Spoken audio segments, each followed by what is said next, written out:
సర్వేభ్యః పరమాం శాంతిం ఆనందం సుఖమర్పయేత్. అందరికీ జై స్వామినారాయణ్. ఈరోజు తొలి ఏకాదశి, చాతుర్మాస ప్రారంభం కూడా. అంటే ఉత్తరాయణం నుంచి దక్షిణాయనంలోకి మంచి రోజులు మనం ప్రవేశించాం. ఇది భక్తజనులందరికీ కూడా చాలా విశిష్టమైనటువంటి చాతుర్మాసం.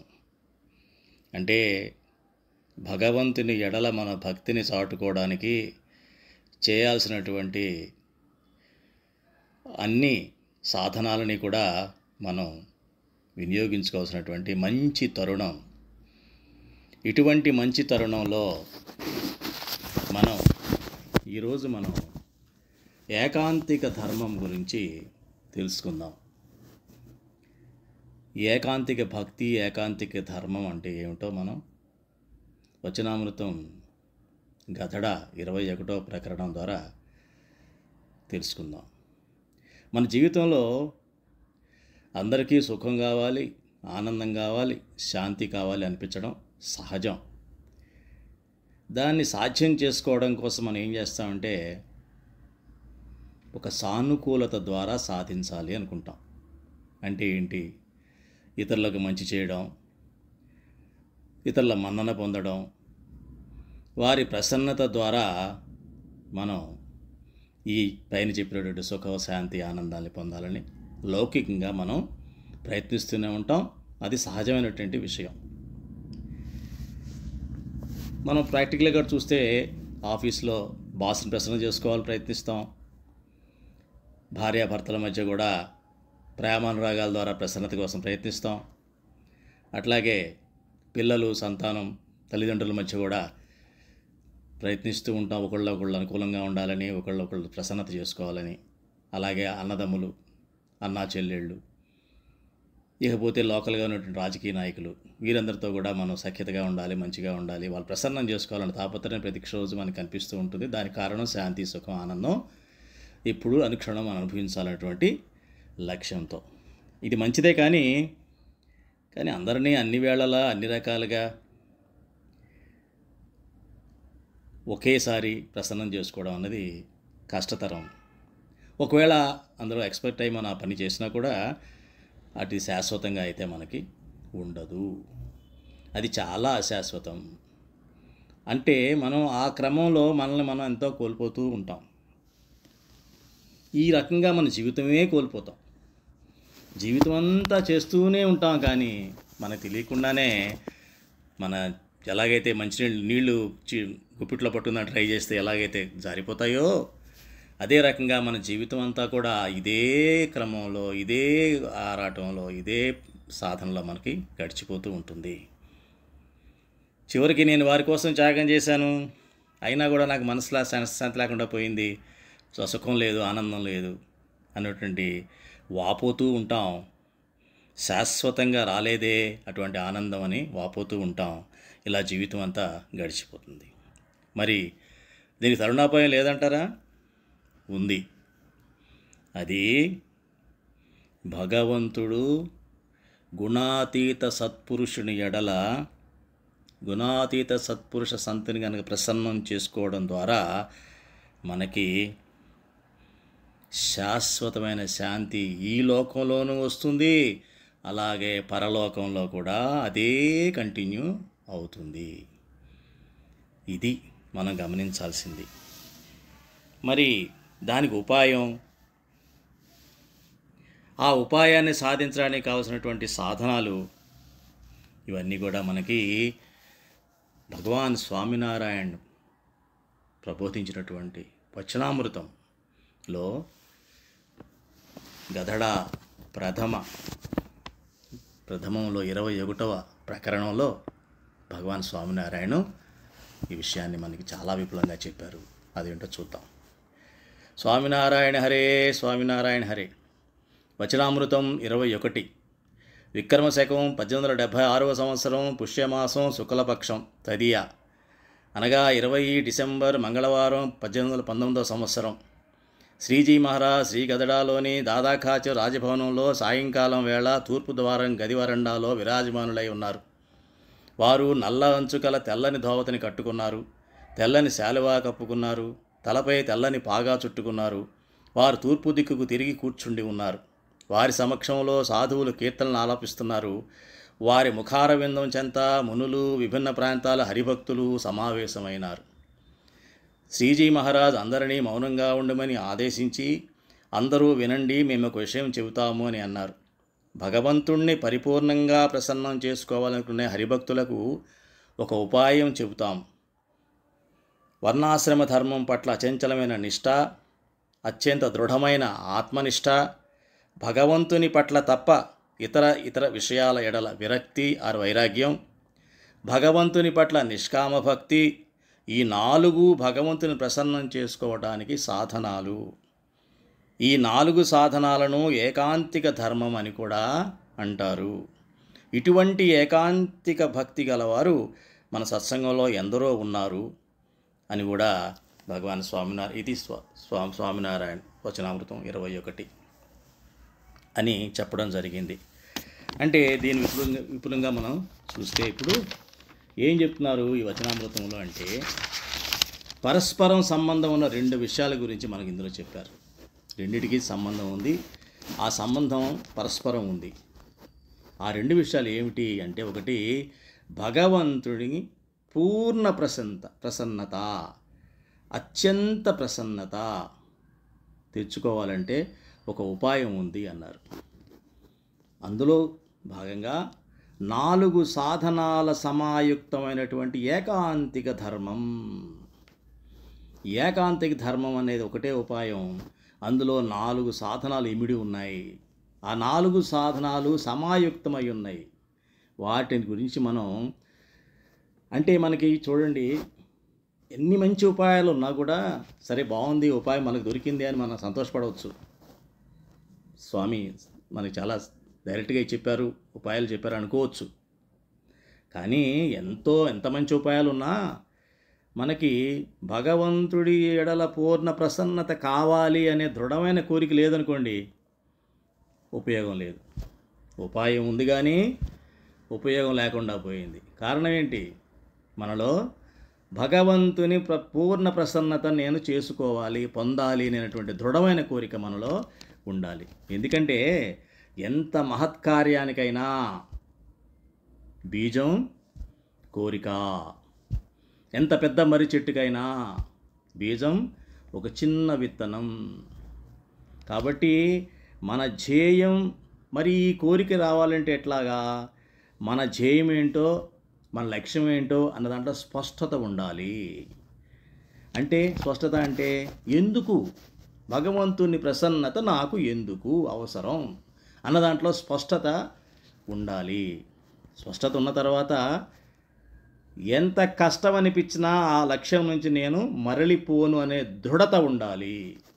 అంటే స్పష్టత, దృఢత ఎప్పుడైతే ఈ 2 మనలో ఉంటాయో అప్పుడు మనం దాన్ని సాధించగలుగుతాం.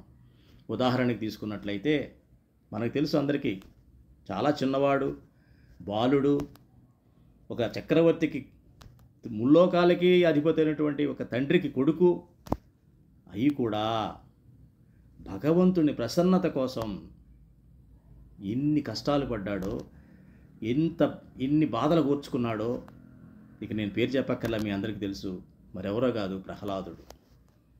మహాభక్తుడు ప్రహ్లాదుడు. అంత చిన్న వయసులో అంత ముల్లోకాధిపతి అయినటువంటి తండ్రి హిరణ్యకశిపుడు ఉండి కూడా, తండ్రికి వ్యతిరేకంగా తను ఉంటూ కూడా, తండ్రిచే కూడా హింసించబడుతూ ఉన్నా కూడా, ఎన్ని అడ్డంకులు అవాంతరాలు వచ్చినా కూడా తను భగవంతుని మాత్రమే ప్రసన్నత చేసుకునే దాంట్లో నిమగ్నమయ్యాడు తప్ప మిగతా విషయాల్లోకి ఎక్కడ కూడా వెళ్ళలేదు. ఇదే మనకి స్పష్టత అంటే ఏమిటి, దృఢత అంటే ఏమిటో మనకు అర్థమైంది. స్పష్టత ఏమైంది, ఎన్నో చూపించారు మన హిరణ్యకశిపుడు. తండ్రి అయ్యింది, ఇది కావాలి, అది ఏది కావాలంటే తీసుకో, కావాలి ఇప్పుడు చక్రవర్తి గారిని డిక్లేర్ చేస్తానని కూడా చెప్పాడు ఆయన. అయినా కూడా ఆయనకి స్పష్టత ఉంది. ఏమిటి, ఇవన్నీ అశాశ్వతం, శాశ్వతమైనది భగవంతుని ప్రసన్నతతోనే శాశ్వతమైనటువంటి ఆనందం లభిస్తుంది తప్ప ఈ అశాశ్వతమైన దాంట్లో నాకు అవసరం లేదన్నటువంటి స్పష్టత ఆయనకు ఉంది కాబట్టి అదే లక్ష్యం మీద ఉన్నాడు కాబట్టి దృఢత కూడా ఆయనలో ఉంది. అలాగే ధ్రువుడు, అతను చిన్న బాలుడు. అంటే వీరందరూ కూడా భగవంతుని ప్రసన్నం చేసుకోగలిగారు. అదే రకంగా ఆ రోజులో ఉండి అన్న మీరు అనొచ్చు, మన ముందే మన సాంప్రదాయంలో అక్షర పురుషోత్తమ సిద్ధాంతాన్ని ఒక దేవాలయ మందిరంగా నిర్మించి విగ్రహ స్థాపన చేసినటువంటి ఆ క్రమంలో శాస్త్రీజీ మహారాజు గారు, భగత్జీ మహారాజు దగ్గర నుంచి శాస్త్రీజీ మహారాజు, యోగిజీ మహారాజు, వీరందరూ కూడా ఎన్ని కష్టాలకు వచ్చి మనకి ఈ అక్షర పురుషోత్తమ సంప్రదాయానికి ఇవాళ ఈ యొక్క విశ్వవ్యాప్తమైనటువంటి గుర్తింపు తీసుకొచ్చారో మనకు తెలుసు. మనం త్వరలో చూడబోతున్నాం తిరుపతిలో ఈ అక్షర పురుషోత్తమ మూర్తిమంతుల యొక్క స్థాపన జరగబోతోంది. తిరుపతి యొక్క విశ్వవిద్యాలయంలో గుడి, ఒక మందిరం, అక్షర పురుషోత్తమ సిద్ధాంతానికి దర్శనానికి నిదర్శనంగా ఒక మందిరం రాబోతోంది. అంటే మరి వారి యొక్క స్పష్టత, దృఢత, ఎవరైతే భగత్జీ మహారాజ్ దగ్గర నుంచి భగవంతుడి ప్రసన్నత కోసం, భగవంతుడి సిద్ధాంతాన్ని వారు నిలబెట్టడం కోసం చేసినటువంటి విషయాలు మనకి అర్థమవుతున్నాయి. కాబట్టి మనం దీన్ని బట్టి ఏమవుతుందంటే, అలాగే ప్రముఖ స్వామి మహారాజు ఎన్ని కష్టాలకు వచ్చారు లండన్లో మందిరం నిర్మించడానికి కావచ్చు, ఏదన్నా కావచ్చు. అంటే మరి సరే బాగుందండి, ఇది మహానుభావులకే సాధ్యమవుతుందేమో, మనకు సాధ్యం కాదేమో కోరిక అని అనిపించవచ్చు. లేదు, భగవంతుడి ప్రసన్నతకి స్త్రీ పురుష భేదం కానీ, జాతి మత భేదాలు కానీ, బాలుడా వృద్ధుడా పెద్దవాడా చిన్నవాడా అన్నటువంటి భేదం కానీ, నా బుద్ధి కుశలత లేదు, అంత బుద్ధి లేదు నాకు, మందబుద్ధి అనేటువంటి ఆ డిస్క్రిమినేషన్ కానీ, నేను ధనవంతుడిని కాదు, చాలా పేదవాడిని, నిరుపేదవాడిని, అటువంటిది ఏమీ లేదు.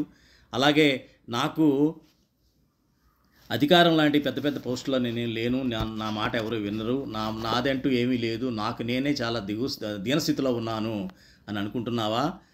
అవసరం లేదు. ఆశ్రమం లేదండి, నేను చాలా వృద్ధుడిని అయిపోయాను, ఇప్పుడు నాకు శక్తి సన్నగిల్లుతోంది, అటువంటి దృఢత స్పష్టత ఉండే అవకాశం కూడా నాకు కనిపించడం లేదు అని మీరేమైనా వృద్ధాశ్రమం అంటే వానప్రస్థాశ్రమంలో ఉన్నారా అని మీరు అనుకుంటున్నారా? అది కూడా ఏమీ అవసరం లేదు అన్నటువంటి మనకి ముందు మనకి తెలుస్తుంది. కాబట్టి మీరందరూ కూడా చాలా జాగ్రత్తగా మనం ఈ యొక్క వచనామృత యొక్క నిరూపణ మనం చూసినట్లయితే మనకు అర్థమవుతూ ఉంటుందన్నమాట. అయితే ఇందులో తెలుసుకోవాల్సిన స్పష్టం మనం అనుకున్నట్టుగా భగవంతుని ప్రసన్నత అసలు ఎందుకోసం కావాలి, ఎందుకోసం నాకు భగవంతుని ప్రసన్నత కావాలి అన్న విషయంలో స్పష్టత కోసం మనం చూద్దాం. అది ఏమిటి, ఎందుకు అన్నది. ఎందుకు అన్నదంటే దీన్ని వచనామృతం మధ్య 45వ వచనామృతంలో భగవాన్ స్వామినారాయణ చాలా స్పష్టంగా చెప్తారు. ఏమిటంటే భగవంతుణ్ణి అట్లాగే గుణాతీత సంతుని ఎవరైతే ప్రసన్నత చేస్తారో, అలాంటి పనులు చేస్తారో, ప్రసన్నత కోసమే చేస్తారో వాళ్ళు పరమపదాన్ని పొందుతారు అని చెప్పారు. దీనికి ఉదాహరణగా చిన్న ప్రసంగం కూడా ఉంది. 1907వ సంవత్సరంలో జూనాగఢ్ మందిరంలో బ్రహ్మచారి నిజమందిర్లో సుఖశయ్య కోసం అంటే సుఖాసనం కోసం వాటి కోసం ఒక రూమ్ కేటాయించినప్పుడు ఆ దర్వాజా ఏదైతే తయారు చేస్తున్నాడో ఆ కార్పెంటరు అతను పిలిచి చెప్పాడనమాట, దర్వాజా ఈ పక్కకి, తలుపులు ఈ పక్క కాదు ఈ పక్కకి ఓపెన్ చేసి పెట్టు అని చెప్పేసి చెప్పాడనమాట. అంటే ఇంకో డైరెక్షన్ చెప్పడం జరిగింది. అంటే అప్పుడు నువ్వు అలా చేసినట్లయితే నీకు అక్షరధామం యొక్క దర్వాజా కనిపిస్తుంది అని కూడా చెప్పారు. అంటే ఆశీర్వాదం అంటే ఏంటనమాట, ఒక గుణాతీత సత్పురుషుడు చెప్పినటువంటి ఒక ఆజ్ఞ కనుక మనం కనుక చిన్న పని మనం చేసినా కూడా దాని ఫలితం చాలా బ్రహ్మాండమైన ఫలితం ఉంటుంది. అదే అక్షరధామం ప్రాప్తం నీకు సిద్ధిస్తుందని చెప్పగానే అతను కష్టపడి ఆ 2-3 రోజుల్లోనే ఆ రకంగా ఆ దర్వాజా తలుపుల్ని నిర్మించి ఇవ్వడం జరిగింది. ఇచ్చిన వెంటనే ప్రసన్నతమైనటువంటి మనస్సుతో మన గుణాతీతానంద స్వామి ఆ యొక్క వడ్రంగికి చూపించారనమాట. అక్షరధామాన్ని కూడా చూపించారు. ప్రత్యక్షంగా సమాధి స్థితికి తీసుకెళ్ళి అక్షరధామాన్ని ఆయన చూపించడం జరిగింది. అంటే ఏమిటనమాట, ఎంత స్పష్టత మనం పరమాత్మ సంతని మనం ప్రసన్నం చేసుకున్నట్లయితే మనకు తెలియకుండానే అనంతమైనటువంటి లాభాలు మనకు లభిస్తాయి. మనం ఆల్రెడీ ఇంతకుముందు ఒకసారి చెప్పుకున్నాం. మనకి ఒక కట్టెలు మోసే పిల్లవాడు బాబా బొయిద్దీన్ ఆయన పేరు ఏదో ఉంది గుజరాత్లో, ఆయన పేరుని ఇప్పటికీ బావుద్దీన్ బావుద్దీన్ అనే చిన్న పిల్లవాడు, వాళ్ళమ్మ ముస్లిం, ఆ కట్టెల కట్ట తీసుకొని అడవిలో వెళ్తూ ఉంటే గుణాతీతానంద స్వామి వారు కూడా అటే వెళ్తూ ఉన్నారు ఏదో పని మీద. విపరీతమైన చలి వస్తుంటే ఆ చలిలో ఎట్లాగా అనుకున్నప్పుడు పక్కన ఉన్న సాధువులు స్వామి కోసం ఆ కట్టెలు కొంచెం కావాలనుకుంటే కొంచెం నిప్పు రాజుకుంటే ఆయన చలి కాసుకుంటారు, కొంచెం నువ్వు వేడొస్తున్న టైంలో దూరంగా ఈ పిల్లవాడికి కనిపించి కట్టెల మూట నిలబడి ఉంటే వాళ్ళ అమ్మ కనబడి దూరంగా, వాళ్ళు స్త్రీ కాబట్టి దూరంగా ఉన్నారు ఆవిడ, ఏమిటో చూడని చెప్పి ఆ పిల్లవాడిని పంపిస్తే ఇలా స్వామిలు ఎవరో ఉన్నారమ్మా, వాళ్ళకి చాలా చలిగా ఉందిట, వాళ్ళకి వేడి కోసం ఏంటంటే కట్టెలు మొత్తం అడిగారంటే కట్టెలు మొత్తం తీసుకెళ్ళి ఇచ్చేసి అంటుంది. ఆ కట్టెలు మోపి ఇచ్చిన తర్వాత ఆ చిన్న ప్రసన్నతకి ఆ గుణాస్వామి ఎంతో ఆనందపడే పిల్లవాడిని అడుగుతారు, ఏం చేస్తావు నువ్వని. కట్టెలు కొడుతూ ఉంటాను, మా అమ్మకు సాయం చేస్తూ ఉంటాను అంటాడు. అంటే ఇక నుంచి ఈ రోజు నుంచి కట్టెలు కొట్టాల్సిన పని లేదు, నీకు అన్ని సకల సౌకర్యాలు సకల ఐశ్వర్యాలు వస్తాయని ఆశీర్వదించడం జరుగుతుంది. మరి ఆ బావుద్దీన్ తర్వాత ఏం జరిగిందో కాలక్రమంలో మనకు తెలుసు. వాళ్ళ అక్క ఎవరైతే ఉందో వాళ్ళ సోదరి వివాహ వయసుకి రెడీగా ఉన్నప్పుడు ఆ యొక్క రాజ్యం యొక్క నవాబు ఆ వీధిలో వెళుతూ ఆ అమ్మాయిని చూడడం తటస్థపడి ఆ అమ్మాయిని ఇష్టపడి నేను ఈ అమ్మాయిని పెళ్లి చేసుకుంటానని చెప్పేసి ఆ అమ్మాయి ఆ యొక్క రాజ్యానికి రాణిగా మారుతుంది. వాళ్ళ అక్క మారిన తర్వాత ఈ పిల్లవాడిని అక్కడ కొంచెం పెరిగిన తర్వాత దివానిగా కూడా ఆ రాజ్యానికి దివాని కూడా చేయడం జరుగుతుంది. ఇప్పటికీ బావుద్దీన్ కాలేజ్ అని చెప్పేసి ఇప్పటికీ మనకి గుజరాత్లో ఆయన కట్టించిన కాలేజీలు అవన్నీ కూడా ప్రత్యక్ష నిదర్శనంగా అక్కడ ఉన్నాయి.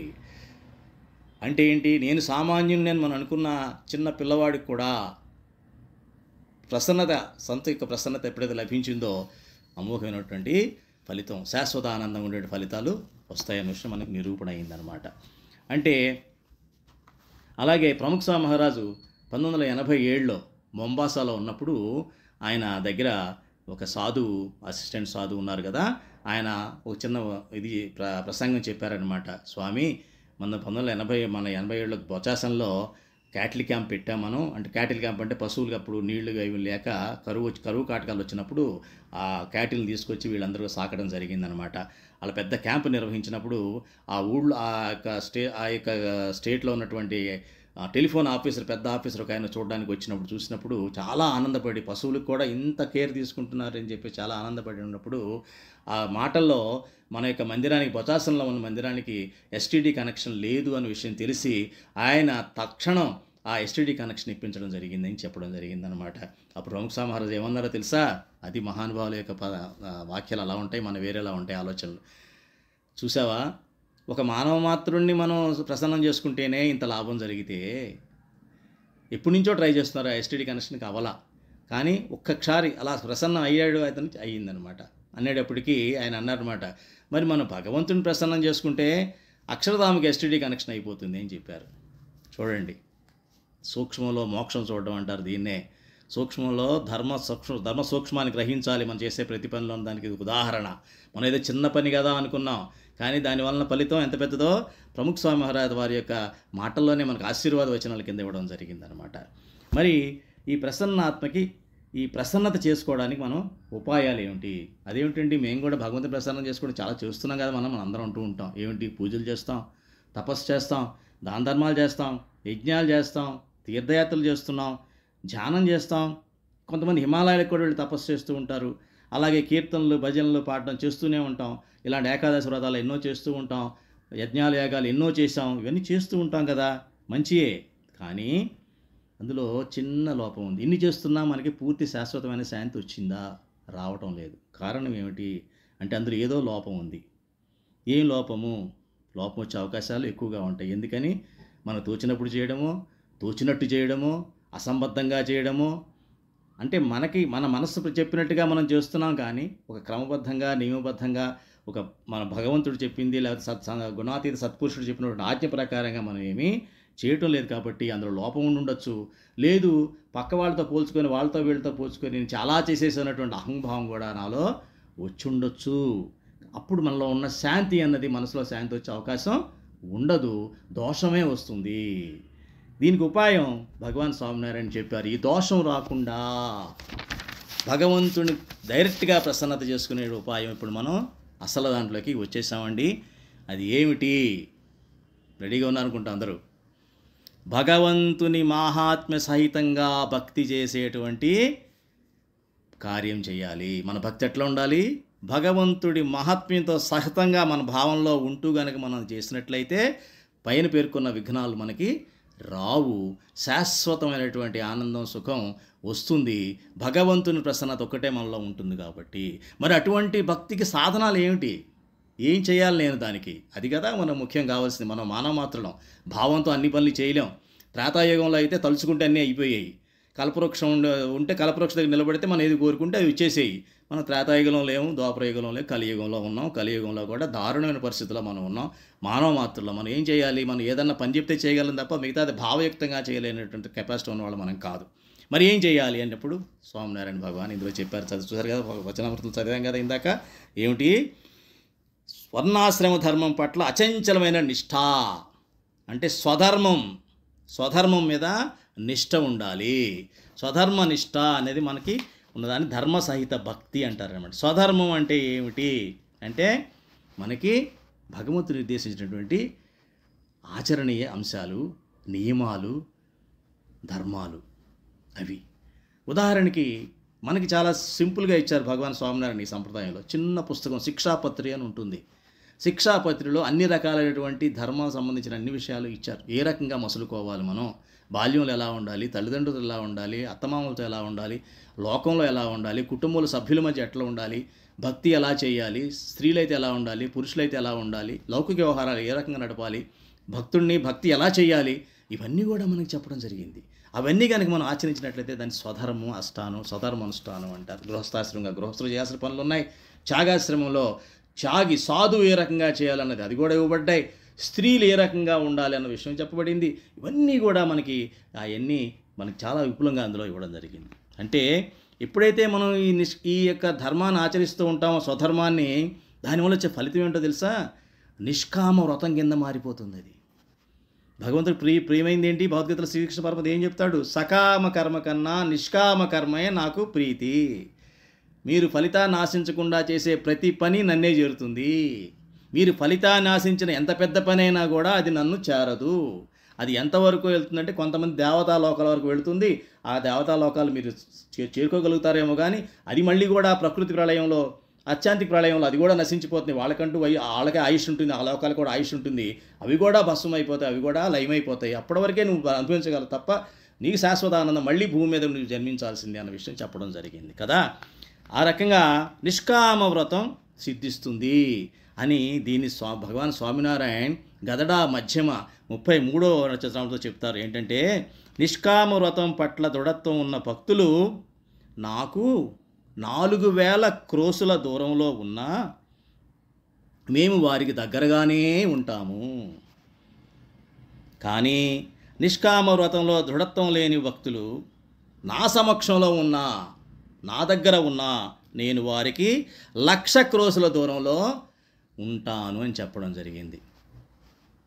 ఇది మనం గమనించాల్సింది. అది నిష్కామ వ్రతం.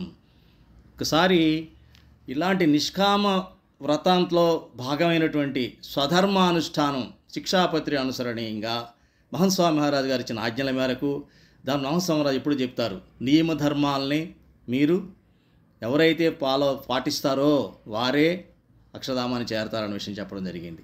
ఎప్పుడైతే ఈ నియమధర్మాలను పాలించిన యువ కిషోరాలు మన సంప్రదాయంలో ఎంతోమంది ఉన్నారు, దేశ విదేశాల్లో, ప్రపంచ విశ్వవ్యాప్తంగా ఉన్నారు. అటువంటి వాళ్ళు తయారు చేసినటువంటి సత్పురుషులు ప్రముఖ స్వామి మహాస్వామిరాజు, యోగిజీ మహారాజు లాంటి వారు బాలమండలి, యువక మండలి, కిషోర్ మండలి ద్వారా ఇటువంటి స్వధర్మానుష్ఠాన్ని మనకి నేర్పించడం జరిగింది. అదేంటి స్వధర్మయుక్త భక్తి. రెండోది ఏకాంతిక భక్తి. ధర్మం అంటే మనకు తెలుసు, ఆల్రెడీ మనం తెలుసున్న వాళ్ళు అందరూ ఉన్నారు ఇక్కడ, భక్తులు ఉన్నారు కాబట్టి. ఏంటి అది యాక్చువల్గా ధర్మ, జ్ఞాన, భక్తి, వైరాగ్యాలు భగవంతుడి మహాత్మ్యం తెలుసుకుంటూ చేయడం అనేది మనం చూస్తున్నాం. అందులో ధర్మం ఏంటో తెలుసుకున్నాం, స్వధర్మం అని తెలుసుకున్నాం. నెక్స్ట్ ఏమిటండి? జ్ఞానం. జ్ఞానం అంటే ఏంటి? ఆత్మనిష్ట. అది దృఢంగా ఉండాలి. అంటే ఏమిటి అంటే నేను ఈ దేహంలో ఉన్న ఆత్మను, నేను అనే చిన్నప్పటి నుంచి ఇప్పటి వరకు నేను అని ఏదైతే ఉంటుందో, శరీరంలో ఎన్ని మార్పులు జరుగుతున్నా ఆ నేనులో మార్పు రాలేదో ఆ నేనుని, ఈ దేహంలో ఉన్న ఆత్మని, ఆ నేనేంటయ్యా అంటే ఆత్మని, 3 శరీరాలకు అతీతమైన వాడను నేను. 3 శరీరాలు అంటే స్థూల, సూక్ష్మ, కారణ శరీరాలు. ఈ 3 శరీరాలకి భిన్నమైనటువంటి వాడిని నేను ఆత్మని. నేను ఆత్మని, నాలో భగవాన్ స్వామినారాయణ అఖండంగా ఉన్నారు. నేను ఎప్పుడైతే ఆత్మ నిర్మలంగా, స్వచ్ఛంగా, శుద్ధంగా, పవిత్రంగా ఉంటుందో, నేను ఇది కాదు అని చెప్పేసి ఎటువంటి అధర్మ పనులు చేయకుండా స్వధర్మాన్ని ఆచరిస్తూ ఉంటానో, నేను ఆత్మనే అనే నిష్ట నాలో ఉంటుందో, అప్పుడు ఆ ఆత్మ అనే మందిరంలో పరమాత్మ భగవాన్ స్వామినారాయణ నాలో అఖండంగా ఉన్నారన్నటువంటి ఆత్మనిష్ట ఇప్పుడు నాలో ప్రతిక్షణం ఉంటూ ఉండాలి అన్నమాట. ఎప్పుడైతే ఆ రకంగా లోయ 6వ వచనామృతంలో కూడా భగవంతుడు చాలా క్లియర్గా చెప్పారు, ఇలా ఉంటే ఏం జరుగుతుంది అన్నది. దృఢమైన ఆత్మనిష్టగా అనే గన గుణం ఉన్నట్లయితే అన్ని సమస్త సద్గుణాలు కూడా వాటంతట అవే మనకు అలవడతాయి అని చెప్పారు. సత్యమే పలుకము, దయగా ఉండుము, అహింస ఆచరించుము, ఇవన్నీ మనం చాలా చెప్తూ ఉంటాం. అందరినీ గౌరవించము, అవగుణాలు వద్దు, ఇవన్నీ చెప్తుంటాం. కానీ కష్టపడుతూనే ఉంటాం, వస్తూనే ఉంటాం, అవన్నీ చేస్తూనే ఉంటాం. అవన్నీ చేయడానికి ఎంతో కష్టపడినా కూడా అవన్నీ మనకు అబ్బవు. ఒక ఆత్మనిష్టా జ్ఞానం మనం పెట్టుకొని మనం ప్రతిదీ ఆచరించినట్లయితే ఆ సమస్త గుణాలు వాటంతట అవే మనకు అలవడతాయని సాక్షాత్తు భగవాన్ స్వామినారాయణ వచనామృత లోయ 6 వచనామృతంలో చెప్పడం, 6వ వచనామృతంలో చెప్పడం జరిగింది. ఒకసారి భగవాన్ స్వామి ఇంకా దీన్ని బాగా ఇంకా ఎక్స్ప్లెయిన్ చేశారు. చక్కగా ఎక్స్ప్లెయిన్ చేశారో చూద్దాం. ఘేలా నది అని పక్కన ఉంటుంది. ఆ ఘేలా నది వరద వచ్చినప్పుడు భగవాన్ స్వామినారాయణ ఆ వరద దగ్గరికి వెళ్ళినప్పుడు అక్కడ ఉన్నాడు, తటస్థపడింది. ఆయన అక్కడ ఉన్నప్పుడు ఆయనతో పాటు రతన్జీ, భాగూజీ అనేటువంటి 2 భక్తులు కూడా ఉన్నప్పుడు వారితో అన్నారు భగవాన్ స్వామినారాయణ, ఈ నదిలో ఇంకా ఉధృతమైన వరద వస్తుందని కదా, బాగా ఇప్పటికే ఉధృతంగా ఉంది, ఇంకా ఉధృతమైన వరద వస్తుంది కదా. ఈ వరదలో ఇంతకుముందు వరద లేనప్పుడేమో గుర్రాలు కానీ ఒంటెలు కానీ నీళ్లు మామూలుగా ఉండేవి, నడుచుకుంటూ కూడా మనుషులు ఈ ఒడ్డు నుంచి ఆ ఒడ్డుకు వెళ్ళిపోయేవాళ్ళు ఘేలా నది దగ్గర. కానీ ఇంత విపరీతమైన వరద వస్తుంది కదా, ఇప్పుడు మనం టెక్సాస్లో వచ్చింది కదా, ఇప్పుడు అట్లా ఆ రకంగా మనం చూస్తే తెలిసింది నిన్న మొన్న. అంత వరద వచ్చినప్పుడు ఈ ఒంటెలు, గుర్రాలు, ఏనుగులు ఇవన్నీ దాటగలుగుతాయంటావా నది అని అడుగుతారు. అడిగితే కొట్టుకుపోతాయి కదా స్వామి అన్నారు. ఇది సహజం, ఇది కామన్ సెన్స్ అనేటప్పటికీ అప్పుడు భాగూజీతో అన్నారు భగవాన్ స్వామినారాయణ, సరే వరద ఉపశమనించేసింది అనుకో, అప్పుడు నడుస్తాయా అన్నాడు. చాలా సునాయాసంగా ఈ నదిని దాటి అవతలొడ్డుకి వెళ్ళిపోతాయని చెప్పాడు. అప్పుడు భగవాన్ అన్నారు, జీవితంలో కూడా అంతే, మానవ జీవితంలో ఎప్పుడైతే హృదయంలో కామ, క్రోధ, మద, లోభ, మాత్సర్యాలనే అరిషడ్వర్గాలు, అభిమానం, అహంకారం అనేటువంటి దుర్గుణాలు, ఈర్ష్య, అసూయలు అటువంటి ఎప్పుడైతే మనలో ఉంటాయో ఆ వరదలో మన జీవుడు కొట్టుకుంటూ ఉంటాడు. ఆ వరదలో అతను దాటి వెళ్ళాలి. ఎంత గొప్పవాడివైనా నువ్వు, నా జీవాత్మ నేను చాలా పవర్ఫుల్ అండి, చాలా ఆత్మవిశ్వాసం ఉందండి, ఏదో అంటుంటారు, చాలా అనుకుంటాం మనం. లేదు, ఎప్పుడైతే అరిషడ్ వర్గాలు నాలో తిరుగుతూ అదే వరదలో ఉన్నానో నన్ను నేను రక్షించుకోలేను. అదే కనుక ఆత్మనిష్ట ఉంటే నేను ఇవేవి కాదు, ఇవన్నీ మనసుకు సంబంధించిన విషయాలు కాబట్టి అది నేను కాదు, నేను మనసుని కాదు, నేను శరీరాన్ని కాదు అన్న విషయం కనుక తెలుసుకొని నేను ఆత్మని అన్న విషయం కనుక, నేను ఆత్మనిష్ట కనుక ప్రతి క్షణం కనుక వాడు మనసులో వెళ్తూ ఉన్నట్లయితే అప్పుడు నిశ్చయంగా అతి సరళంగా ఆ నదిని వరదను తప్పించుకొని మనం హ్యాపీగా జీవితాన్ని నడుచుకుంటూ ముందుకి వెళ్ళిపోవచ్చు. అంటే ఏంటన్నమాట మనకు తెలిసింది. ఆత్మనిష్ట కాలే వాళ్ళ లక్షణాలు ఎలా ఉంటాయో చెప్పేసుకుందాం క్లుప్తంగా. ఎట్లాగా అంటే అవమానం జరిగినా సత్కారం జరిగినా ఒకలాగే ఉంటారు, సత్కారానికి చీత్కారానికి ఒకలాగే ఉంటారు, సుఖదుఖాలకి ఒకలాగే ఉంటారు, అట్లాగే సౌకర్యం ఉన్నా అసౌకర్యం ఉన్నా కూడా ఒకలాగే ఉంటారు. ఇలాంటి విషయాలన్నింటిలో కూడా స్థిరంగా ఉంటారు. అలాగే సమభావంతో ఉంటారు. ఎటువంటి వాళ్ళలో భావంలో తేడా ఉండదు, సద్భావమే ఉంటుంది తప్ప వేరే విపరీత భావాలేమీ మనసులో రావు. ఉదాహరణకి 1974 సంవత్సరంలో ఏం జరిగిందో మనందరం చాలాసార్లు చెప్పుకున్నాం ఈ ప్రసంగం. అయినా క్లుప్తంగా చెప్తాను, మనకు సమయం తక్కువ ఉంటుంది కాబట్టి అంత చెప్పుకోలేము ఈ ప్రసంగంలో. ప్రముఖ స్వామి మహారాజు వారు ఫస్ట్ టైము నైరోబీకి ప్రయాణం అవ్వడం జరిగింది. బొంబాయి మందిరం నుంచి సాధు సంతంతో కలిసి ఫ్లైట్లో అక్కడికి వెళ్ళడం జరిగింది. వెళ్ళంగానే అక్కడ అనౌన్స్మెంట్ ఏం చేశారంటే, ఎవరైతే బొంబాయి నుంచి ప్రముఖ స్వామి వారి యొక్క అందరూ వచ్చి ఉన్నారో, వారి బృందం అంతా వచ్చున్నారో వారందరూ కూడా తక్షణం ఇక్కడ నైరులో దిగడానికి వీల్లేదు, వారిని ఎలో చేయట్లేదు, వారు ఇమీడియట్గా వెనక్కి వెళ్ళిపోవాల్సిందని చెప్పడం జరిగింది. అంటే ముంబైలో అందరూ ఎయిర్పోర్ట్కి వచ్చి భక్తులందరూ కూడా వీడ్కోలు ఇచ్చిన తర్వాత కూడా ప్రయాణం చేసి మళ్ళీ రాత్రి 2 గంటలకల్లా 2-3 గంటలకల్లా మళ్ళీ వెనక్కి రావడం జరిగింది. ఎంత అవమానం అండి. అందరూ వీడ్కోలు చెప్పి అందరూ ఇళ్ళకి కూడా వెళ్ళలేదు బొంబాయిలో. ఇంతలోకి సమాచారం వచ్చింది అందరూ వెనక్కి వచ్చేసారు అని. అక్కడ వాళ్ళందరూ బాధపడ్డారు, విపరీతంగా బాధపడ్డారు. ఏమి తప్పు, అసలు ఎందుకు జరిగింది ఇట్లా అది ఇది అనుకుంటూ ఉన్నారు. కానీ ప్రముఖ స్వామి మహారాజులో ఎటువంటి వెళ్ళినప్పుడు ఎట్లాగా మొహం ఎట్లా ఎక్స్ప్రెషన్ ఉంది, ఇప్పుడు కూడా అట్లాంటి ఎక్స్ప్రెషనే ఉంది తప్ప. అదే కాకుండా మన ఠాకూర్జీకి భోజనం లేట్ అయింది, డిస్టర్బ్ అయింది సమయం అని చెప్పేసి అప్పటికప్పుడు వేడివేడిగా ఆయనకి పెట్టించి అది కూడా చేశారు. ఎందుకు ఎలా సాధ్యమైందంటారు?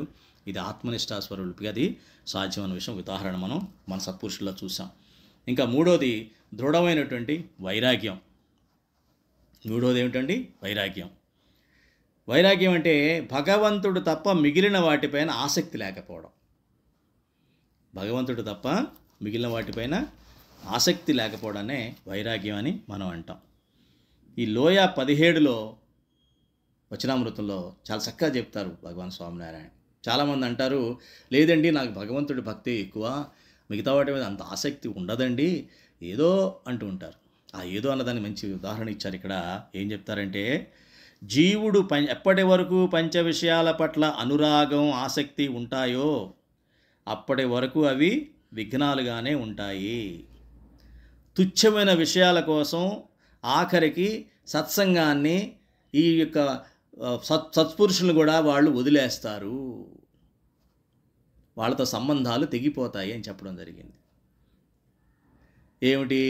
ఏదో మన హోదా గుర్తుంటుందో, లేదా అప్పటివరకు మనం చేసిన సేవ గుర్తుంటుందో, లేకపోతే మన మీద మనకే అభిమానం అహంకారం పెరిగిపోయి ఉంటుందో తెలియదు. కానీ అది జీవుడి లక్షణం కాబట్టి, నాకు సరైన ట్రీట్మెంట్ ఇవ్వలేదనో, నాకు దండ వేయలేదనో, లేకపోతే నన్ను సరిగ్గా ట్రీట్ చేయలేదు అని ఎంత చేసినా సరే నాకు సరైన గుర్తింపు లేదనో, లేకపోతే ఇక్కడ సౌకర్యాలు సరిగ్గా లేవనో, నేను ఎప్పుడు ముందు వరుసలో కూర్చునేవాడిని, ఏమిటో ముందు వరుస లేకుండా నన్ను అందరూ కూర్చున్నారు, అసలు చివరి వరకు నా సీటు గురించి ఎవరు పట్టించుకోలేదన్నట్టు, ఇలా చాలా ఎంతసేపు రావాలి అహం.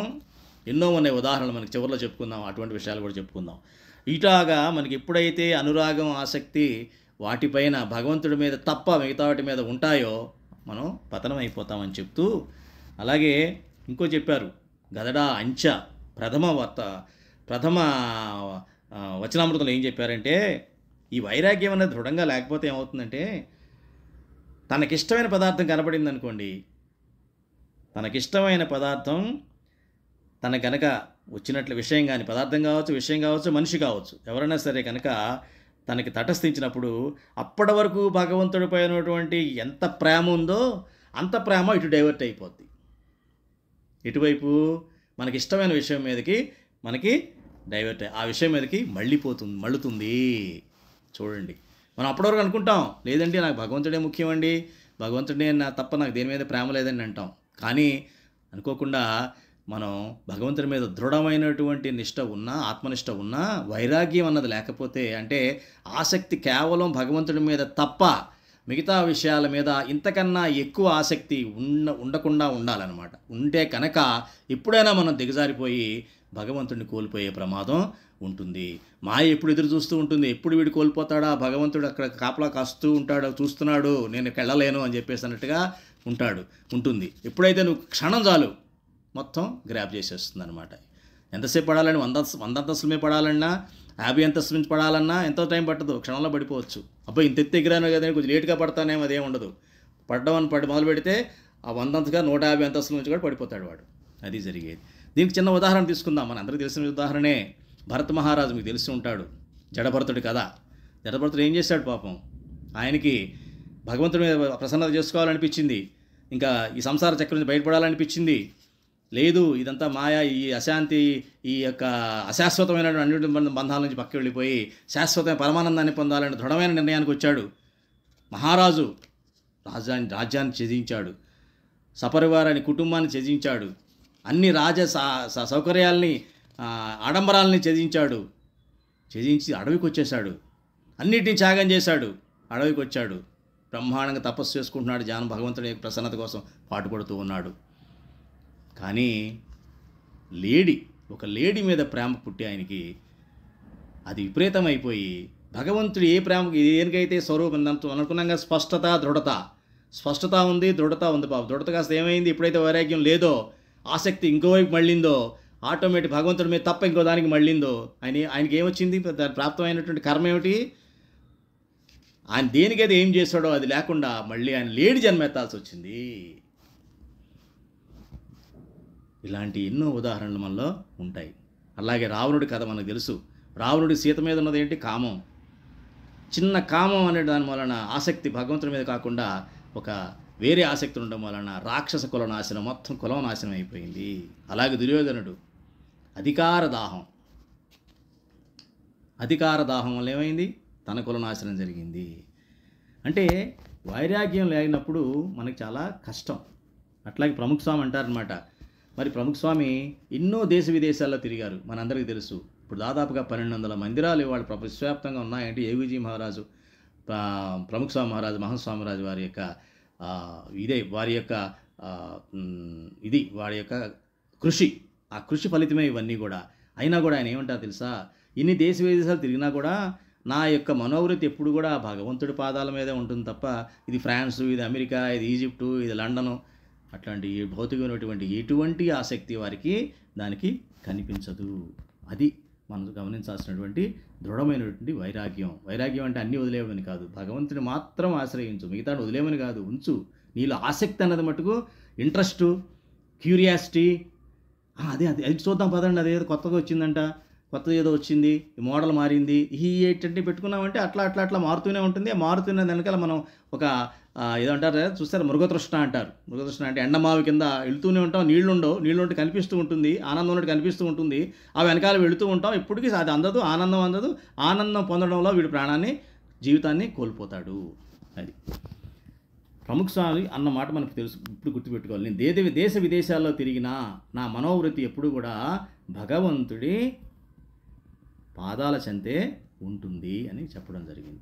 అలాగే మహన్స్వామి మహారాజు వారు 31 మే 2007 సంవత్సరంలో సారంగపూర్లో అందరూ కూడా భక్తులందరూ ఇస్తారు కదా మన ప్రసాదం కింద, అందరికీ కూడా భగవంతుడికి నివేదిస్తూ ఉంటారు. ఐస్ క్రీమ్ ఇచ్చారు అది భగవంతుడికి నివేదన ఇచ్చినప్పుడు అందరికీ చిన్న ఐస్ క్రీమ్ కప్పుల్లో వేసిస్తే ఆ మహాస్వామికి ఇస్తే చాలా మంచిది. భగవంతుడికి ఇచ్చింది ఏదైనా శ్రేష్టమైనది మంచిది ఇస్తాం కదండి, అది బ్రహ్మాండ విలువైంది తీసుకొచ్చి ఐస్ క్రీమ్ ఇస్తే ఆయన కూడా 1 స్పూన్ 2 స్పూన్లు పెడితే ప్రసాదంగా తీసుకుంటాం కదా. ఇచ్చినప్పుడు ఆయన తిని చాలా చేదుగా ఉంది అన్నారు. చూడండి, నిస్వాద్ సత్పురుష సంతుల్లో ఉన్నటువంటి పంచవర్తమాల్లో నిస్వాద్ విపరీతమైన, అది ముఖ్యమైనటువంటి వర్తమానం. ఆ నిస్వాద్ ఎప్పుడైతే స్వాద్ అనేది వారిలో ఉండదో వారికి మనం తీపి అనుకున్నది వారికి చేదని కూడా అనిపిస్తుంది. కాబట్టి 4వది మహాత్మ జ్ఞాన సహిత నిష్కామ భక్తి. ఇందాక మనం ఏమనుకున్నాం? దృఢ వైరాగ్యంలోనూ, అంతకుముందు జ్ఞానంలోను, ఆత్మనిష్టలోను, వీటన్నిటిలో ఏమనుకున్నాం మనం? నిష్కామ వ్రతంలోకి వెళుతుంది ఇవన్నీ కూడా అని తెలుసుకున్నాం. అన్నీ ఏదైనా నిష్కామ వ్రతంలోకే వెళుతుంది. ఇప్పుడు ఈ మహాత్మ జ్ఞాన సహిత నిష్కామ భక్తి, ఇవన్నీ కలిపి ఏమైంది? భక్తి కింద మారిని. ఇవి 4 కలిపి ఎప్పుడైతే నిష్కామ భక్తి కింద మారిందో, అవి గనక నిష్కామ భక్తిగా మారకపోతే, ఇప్పుడు మనం చేస్తున్న భక్తులన్నీ సకామ భక్తులే. ఈ రకంగా ఈ 4 మనం ఆచరించినట్లయితే, ఈ 4 కలిపి ఏమన్నాం? ఏకాంతిక ధర్మం, ఏకాంతిక భక్తి. ఏవైతే ఏకాంతిక ధర్మంలో ఈ 4 అంగాలని, 4 అంగం ఏంటంటే ఆ 3 కలిపితే ఇది వస్తున్నారు, నిష్కామ భక్తి కింద మారుతుంది. ఎప్పుడైతే నిష్కామ భక్తి దృఢం చేసుకుంటూ కనుక మనం వెళ్ళకపోతే, ఈ నిష్కామంగా భక్తిగా దృఢం మార్చుకోకపోతే మనలో ఉన్న భక్తి నెమ్మదిగా సన్నగిల్లిపోతుంది. ఎవరిలో అయితే ఈ యొక్క నిష్కామ భక్తి, 4 ఏకాంతిక ధర్మం దినదినాభివృద్ధి చెందుతూ ఉంటుందో వారిలో అన్ని సద్గుణాలు కూడా ఒకటిగా ఒకటి అన్నీ చేరుతాయి. దీనికి చిన్న కథ కూడా మనకు తెలుసు. ఒక స్వామీజీ, ఒక పూజారి ఉన్నట్ట, ఆయన ఇంట్లో అష్టలక్ష్ములు ఉండేవిట. ఒకసారి వాటి గొడవ వచ్చి ఒక్కొక్క లక్ష్మి బయటికి వెళ్ళిపోతున్నారు. సరే అందరూ వెళ్ళారు, ఒక ధనలక్ష్మి వచ్చింది, వెళ్ళిపోతున్నారు బయటికి అంది. ఆయన పూజారి గారు అన్నారు వెళ్ళిపోమని పర్లేదు అన్నారు. ఇంకో లక్ష్మి అష్టలక్ష్మి ఉన్నారు కదా, అష్టలక్ష్మి అందరూ వెళ్ళిపోతున్నారు. కానీ ఆఖరి ఒక లక్ష్మి వెళ్ళిపోతుంది, నువ్వు మాత్రం వెళ్ళొద్దు అన్నాడు ఆయన. అదేమిటని, ఎవరు నువ్వు అంటే ధైర్యలక్ష్మి ఆవిడ పేరు. నువ్వు వెళ్ళిపోయావంటే, నువ్వు ఉంటే వాళ్ళందరూ వస్తారు, నువ్వంటూ ఇక్కడ ఉంటే వాళ్ళందరూ వస్తారు అని చెప్పడం జరిగింది. అదే రకంగా ఎప్పుడైతే మనకి ఈ 4 ఏకాంతిక ధర్మం ద్వారా నిష్కామ భక్తిని మనం పెంచుకుంటామో, ఉంచుకుంటామో, ఉంచుకొని ఆ నిష్కామ భక్తిని ఉంచుకొని పెంచుకుంటూ ఉంటాము దినదిన ప్రవర్ధమానంగా నెమ్మది నెమ్మదిగా, అప్పుడు అన్ని సద్గుణాలు మనలో వాటికి అవే వచ్చి చేరతాయి. లేదు నేను ఉంచుకుంటాను కానీ పెంచుకోనండి భక్తిని అనుకుంటే, నువ్వు పెంచినా పెంచకపోయినా నువ్వు ఉంచుకున్నా సరే అది పెంచకపోతే ఏం జరుగుతుందంటే నెమ్మదిగా ఈ నాలుగిట్లో ఏదో ఒకటి లోపించి నెమ్మదిగా సన్నగిల్లిపోతుంది. దానికి మనకి తెలుసు, మన యొక్క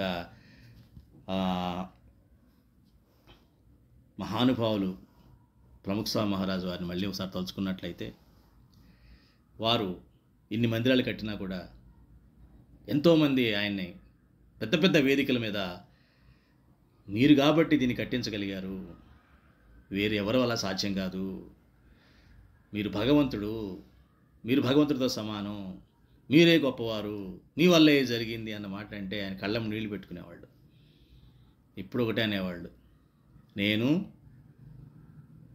కాదు, నా వల్ల నాలో ఉన్న శక్తి చిన్న అప్పడాన్ని కూడా ముక్కలు చేయలేదు.